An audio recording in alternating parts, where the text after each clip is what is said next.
شروع اللہ کا نام لے کر جو بڑا مہربان نہایت رحم والا ہے۔ لوگو اپنے پروردگار سے ڈرو جس نے تم کو ایک شخص سے پیدا کیا، یعنی اول اس سے اس کا جوڑا بنایا، پھر ان دونوں سے کثرت سے مرد و عورت پیدا کر کے روئے زمین پر پھیلا دیے۔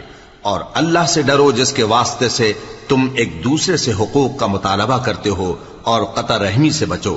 کچھ شک نہیں کہ اللہ تمہیں دیکھ رہا ہے۔ اور یتیموں کا مال جو تمہاری تحویل میں ہو ان کے حوالے کر دو، اور ان کے پاکیزہ اور عمدہ مال کو اپنے ناقص اور برے مال سے نہ بدلو، اور نہ ان کا مال اپنے مال میں ملا کر کھاؤ کہ یہ بڑا سخت گناہ ہے۔ اور اگر تم کو اس بات کا خوف ہو کہ یتیم لڑکیوں کے بارے میں انصاف نہ کر سکو گے، تو ان کے سوا جو عورتیں تم کو پسند ہوں، 2 یا 3 یا 4 ان سے نکاح کر لو۔ اور اگر اس بات کا اندیشہ ہو کہ کئی عورتوں سے انصاف نہ کر سکو گے، تو ایک ہی عورت سے نکاح کرو یا